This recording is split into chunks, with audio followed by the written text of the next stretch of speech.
Hello बच्चों, कैसे हैं आप सभी। Welcome to UP regular classes. मैं पार्थ सचान आप सभी का स्वागत करता हूं और आज का एक बहुत ही महत्वपूर्ण टॉपिक है। जो भी लोग आर की प्रिपरेशन कर रहे हैं उनके बीच में एक प्रॉब्लम आ रही है कि हम एग्रीकल्चर और सेंसस को कैसे कवर करें, क्योंकि जो मेजर पोर्शन है हमारा हिस्ट्री है, जियोग्राफी है, पॉलिटी है, वो ऑलरेडी इतना ज़्यादा है कि हम एग्रीकल्चर और सेंसस को कैसे टाइम दें, हम कैसे मैनेज करें, कौन सी बुक पढ़ें कि जिससे हमारे इसके जितने भी क्वेश्चंस हैं लगभग 90% क्वेश्चन हमारे सही हो जाए। तो आज की इस वीडियो पे उसी पे बात करेंगे। तो चलिए शुरुआत करते हैं। चैनल पे नए हैं सब्सक्राइब जरूर कर दीजिएगा। तो देखिए, आज का हमारा टॉपिक ही है how to complete agriculture census for RARO 2023।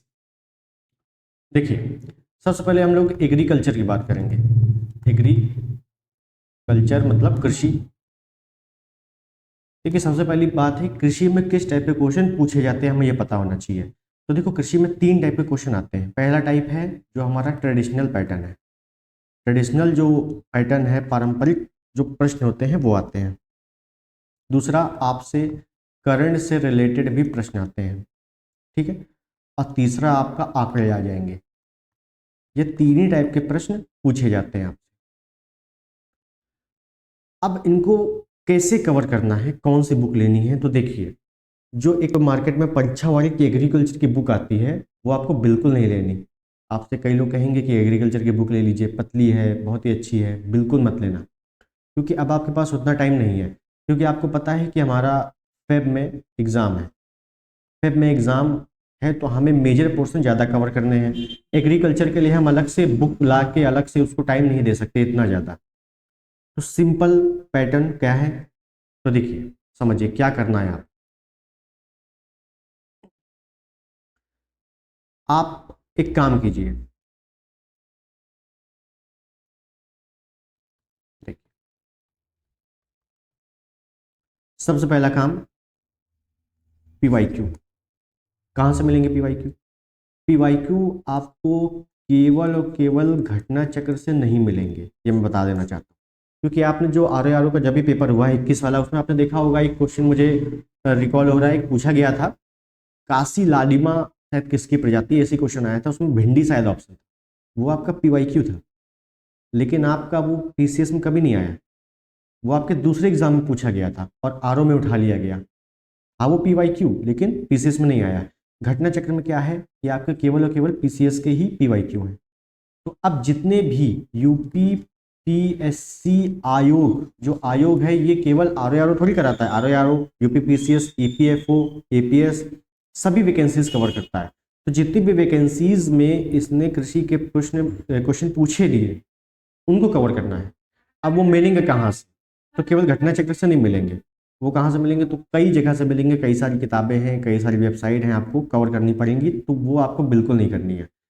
हमारे चैनल पे ऑलरेडी वो कराया जाएगा। कृषि के सिर्फ एक वीडियो जिसमें सारे PYQ होंगे वो आपको कवर करा दिए जाएंगे। उसकी आपको बिल्कुल भी टेंशन नहीं लेनी है। दूसरी चीज, आप लोग करंट अफेयर पढ़ रहे होंगे। करंट अफेयर में जो आंकड़े आते हैं जो कृषि से रिलेटेड होते हैं उनको आपको अच्छे से कवर करना है, क्योंकि करंट से भी कृषि का पोर्शन उठाया जाता है, ठीक है। तो मेन चीज़ क्या हो गई? PYQ, जो आपको हम लोग कराएंगे यूपी रेगुलर क्लासेस के ऑफिशियल चैनल पे आपको कराया जाएगा। सिर्फ एक वीडियो में PYQ जितने भी होंगे।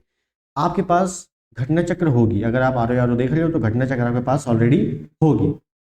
घटना चक्र में जो कृषि का पोर्शन है वो आपको अच्छे से रटा होना चाहिए। ध्यान दीजिए, घटना चक्र में जो कृषि का पार्ट है ये आपको अच्छे से रटा होना चाहिए। इसमें कृषि का भी पार्ट है, इसमें पशुपालन का भी पार्ट है, ठीक है ना, छोटा सा है, ज़्यादा बड़ा नहीं है। ये आपको अच्छे से कवर होना चाहिए, ठीक। और जो करंट में आप पढ़ रहे हो कृषि के आंकड़े आएंगे वो आपको कवर होना चाहिए। बस इसके अलावा कुछ भी नहीं करना है। इसके अलावा कोई बुक नहीं लेनी है अलग से परीक्षा वाली की, कोई ज़रूरत नहीं है, ठीक है। तो ये एग्रीकल्चर में आपको बिल्कुल रिलैक्स हो जाना है, इतना ही करना है। अब बात करते हैं सेंसस की। सेंसस मतलब जनगणना। जनगणना कैसे क्या करना है? तो देखिए, जनगणना में आपको, यूपी का पेपर है तो आपको छत्तीसगढ़ की जनगणना तो पढ़नी नहीं है, ठीक है। आपको जनगणना पढ़नी कैसे है, कहाँ से मिलेगा, ये आपको मैं बताने वाला हूँ। देखिए, आपको पहली चीज यूपी की जनगणना और पूरे भारत की जनगणना, ये दो कवर करनी है। यूपी की जनगणना थोड़ा सा आपको डेप्थ में जाना पड़ेगा। कैसे? आपसे प्रश्न आएगा कि लिंगानुपात में लिंगानुपात सर्वाधिक किस राज्य का है, सबसे कम किस राज्य का है? तो आप करोगे, ये भारत की जनगणना है, इतना ही पढ़ना है भारत में, सबसे अधिक सबसे कम, और 2-4 परसेंटेज में। लेकिन जब यूपी की जनगणना आप पढ़ोगे, थोड़ा सा डेप्थ में पढ़ना है, मतलब कैसे, यहाँ से क्वेश्चन आपके थोड़े से घुमावदार आ जाते हैं। जैसे आपसे पूछ लेगा कि लिंगानुपात में घटते हुए जिलों का क्रम बताइए। अब घटते हुए का मतलब है कि वो 4 से 5 जिले आपको लाइन से दे देगा इस टाइप से, तो आपको बताना रहेगा। तो इसमें आपको थोड़ा सा डेप्थ में पढ़ना पड़ेगा।